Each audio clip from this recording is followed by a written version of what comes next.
ආයිබෝවන් සාමාන්‍යයෙන් සාහිත්‍ය කතාවක් ඒක කොයිතරම් බලවත් වෙන්න පුළුවන්ද හිතන්න එක කතාවකට පුළුවන්ද මුළු රාජ්‍යයක්ම පෙරලන්න අන්න ඒ වගේ කතාවක් ගැන තමයි අද මේ කතාබහ. සියවස් ගානක් තිස්සේ මිනිස්සුන්ව වශී කරපු ප්‍රඥාව කුමන්ත්‍රණ ඒ වගේම භාෂාවේ තියෙන අරුම පුදුම බලය ගැන කියවෙන සතරකන් මන්ත්‍රණය ගැන අපි අද ටිකක් ගැඹුරටම කිමිදෙමු. සමහර වෙලාවට සාහිත්‍ය කිව්වම හිතෙන්න පුළුවන් මේක නිකන් කටපාඩම් කරන්න ඕන නීරස දෙයක් කියලා. හැබැයි ඇත්තටම එහෙමද? අපි අද බලමු මේ පැරණි වචන ඇතුලේ හැංගිලා තියෙන හොඳ ෆිල්ම් එකක් වගේම කුතුහලයේ දනවන නාට්‍යමය ගතියයි බුද්ධිමය ගැඹුරයි කොම්මදි කියලා. ඉතින් අපි මේ කතාව දිගහරින්නේ මෙහෙමයි. මුලින්ම අපි යනවා කතාවේ මුලට. ඒ කියන්නේ උම්මග්ග ජාතකයට. ඊට පස්සේ කතාවේ හදවතටම කිමිදෙනා. ඒ තමයි කුමන්ත්‍රණය. ඊළඟට මේ කතාව ඇයි මේ තරම් කාලයක් මිනිස්සු අතරේ තියෙන්නේ කියන එක හොයලා බලලා අන්තිමටම මේකේ තියෙන භාෂාවේ මහිමය ගැන කතා කරනවා. හරි මුලින්ම බලමු මේ කතාව කොහෙන්ද එන්නේ කියලා. මොකද ඕනම හොඳ කතාවක් වගේම මේකෙත් තියෙන හරිම ගැඹුරු පසුබිමක්.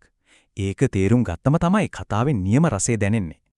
සතරකන් මන්ත්‍රණය කියන්නේ වෙනම ලියවුණු පොතක් නෙවෙයි. ඒක 550 ජාතක කතා අතරින් බෝසතාණන් වහන්සේගේ ප්‍රඥාව ගැන කියවෙන විශිෂ්ටතම කතා එකතුවක් වෙන උම්මග්ග ජාතකයේ එන හරිම වැදගත් කෑල්ලක්. හරි, දැන් තමයි කතාවේ හොඳම හරියට එන්නේ. මුළු රාජ්‍යයක්ම දෙදරවන්න හදන රහස් කුමන්ත්‍රණය. මෙතනින් තමයි කතාවේ නියම ගැටුම පටන් ගන්නෙ. මෙන්න මේ සටනේ ඉන්න ප්‍රධාන චරිත ටික.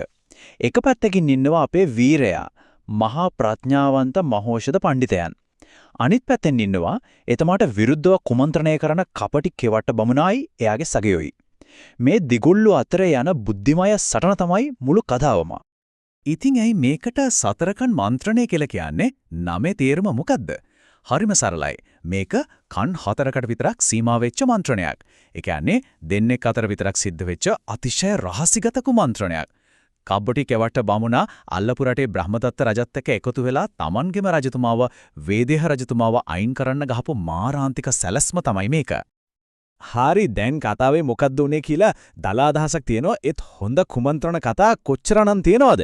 එහෙනම් ඇයි මේ කතාව විතරක් සියවස් ගාණක් තිස්සේ මිනිසුන්ගේ හිතවල මේ විදිහටම රැඳිලා තියෙන්නේ? අපි ඒ රහස හොයාගෙන යමු. ඇත්තටම මේ කතාවේ තියෙන වටිනාකම කවුද දිනුවේ කවුද පෙරදුනේ කෙනෙක් නෙවෙයි. ඒක තියෙන්නේ ඒ කතාව අපිට කියන්න පාවිච්චි කරලා තියෙන භාෂාවේ, ඒ ලස්සන, ඒ බලවත් වචනවල. දැන් අපි මේ මැජික් එක ගැන ටිකක් ගැඹුරින් බලමු. අපි දැන් කතා කරන්න යන්නේ මේ කතාවේ තියෙන බලවත්ම සාහිත්‍යමය අවියගෙන වචනවලින් අපේ හිතේ චිත්‍රමවලා හැංගීම් අවුස්සන ඒ අපූර්ව උපක්‍රමය. ඒ තමයි උපමාව. මේවා නිකම් වගේ කියලා කරන සරල සැසදීම් නෙමෙයි. මේවා තමයි කතාවට පණ දෙන, කතාව කියවන කෙනාගේ මනසේ කවදාවත් මැකෙන්නේ නැති චිත්‍රාන්දින ප්‍රධානම මෙවලම. අපි බලමු මේ අපූර්ව උපමාව. මේක පාවිච්චි කරන්නේ අපේ කතානායකයා මහෝෂධ පඬිතයන්ව විස්තර කරන්න අහගෙන ඉන්න. බලන්න මේ වචන ටිකේ බලය එකම එක වාක්‍ය ඛණ්ඩයකින් මහෝෂධ පඬිතයන්ගේ චරිතයට කොච්චර ලොකු ගැඹීරත්වයක් බලයක් දෙනවද? ඒක කියවනකොටම අපේ හිතේ එතුමා ගැන ලොකු ගෞරවයක්, බයක් උනත් ඇති වෙනවා නේද? මෙන්න මහෝෂධ පඬිතයන් වෙනුවෙන්ම පාවිච්චි කරපු තවත් උපමාවක්. හැබැයි මේකෙන් කියවෙන්නේ එතුමාගේ බලය ගැනමද? නෑ. මේකෙන් පෙන්වන්නේ චරිතයේ ඊටත් වඩා වෙනස් ගැඹුරු පැත්තක්. කලින් උපමාවෙන් පෙන්නුවේ සිංහයෙක්ගේ බලය. මේ උපමාවෙන් පෙන්වන්නේ එතුමාගේ වටිනාකමයි ප්‍රඥාවයි. හිතන්න ඕනෙම පැතුමක් ඉටු කරන මණිකක් වගේ කෙනෙක්. එතුමාගේ බුද්ධිමය ශක්තිය ගැන මේ වචන ටිකෙන් කොච්චර ලස්සනට කියවනවද? දැන් බලන්න ඊට හාත්පසින්ම වෙනස් දෙයක්.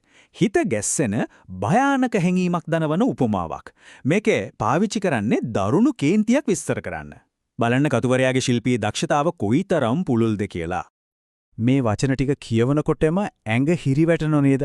හරියට දරුණු නාගයෙක් දරණ ගසාගෙන ඉන්න හැටි ඇස් ඉස්සරහ මැවිලා පේනවා වගේ. ඒ භයානකකම, ඒ ආතතිය, ඒ තරහව අපිටත් දැනෙනවා. අන්න ඒකයි වචනවල තියෙන බලය. අපි මෙච්චර වෙලා කතා කළේ උපමා ගැන විතරයි. ඒත් ඒක කතුවරයාගේ මෙවලම් පෙට්ටියේ තියෙන එක ආයුධයක් විතරයි. අපි දැන් බලමු එතුමා පාවිච්චි කරපු අනිත් උපක්‍රම මොනවද කියලා. දැන් බලන්න මේක හරියට ලේඛකයාගේ මෙවලම් පෙට්ටිය වගේ. එතුමා පාවිච්චි කරන උපක්‍රම ටික. අපි කතා කරපු උපමා විතරක් නෙමෙයි බලන්න. රූපක. ඒ කියන්නේ කෝප නමති ගින්න වගේ දේවල්. ඊට පස්සේ නාට්‍යමය දෙවස් මේ හැමදේම පාවිච්චි කරලා තමයි කතාවට මේ තරම් ගැඹුරක් මේ තරම් ජීවයක් දීලා තියෙන්නේ. දැන් බලන්න මේ උපුටා ගැනීම. මේකෙන් පෙන්වන්නේ කතුවරයාගේ තවත් දක්ෂතාවයක්. ඒ තමයි උපහාසාත්මක හාස්‍යය. දුෂ්ට චරිතයක් වෙන කෙවටව මෝඩයෙක් විදිහට පෙන්වලා එයාගේ චරිතය හැල්ලුවට ලක් කරන්න මේ සිද්ධිය කොච්චර අපූර්වවට පාවිච්චි කරලා තියෙනවද? ඉතින් මේ හැම දෙයකින්ම අපිට තේරෙන වැදගත්ම දේ තමයි මේ. සතරකන් මන්ත්‍රණය කියන්නේ නිකන් පරණ කතාවක් නෙවෙයි. ඒක භාෂාවේ තියෙන බලය ගැන හොඳ කතාවකට පුළුවන් හැංගීම් අවුස්සන්න, චරිත ගොඩනගන්න සහ පාඩම් උගන්වන්න කියන එක ගැන අපිට කියා දෙන සදාකාලික පාඩමක්. සතරකන් මන්ත්‍රණීය වගේ කතාවකින් අපිට පේනවා වචනවලට කොච්චර බලයක් තියෙනවද කියලා. ඉතින් මොහොතක් හිතන්න ඇත්තටම හොඳ කතාවකට පුළුවන් ද මේ ලෝකය වෙනස් කරන්න?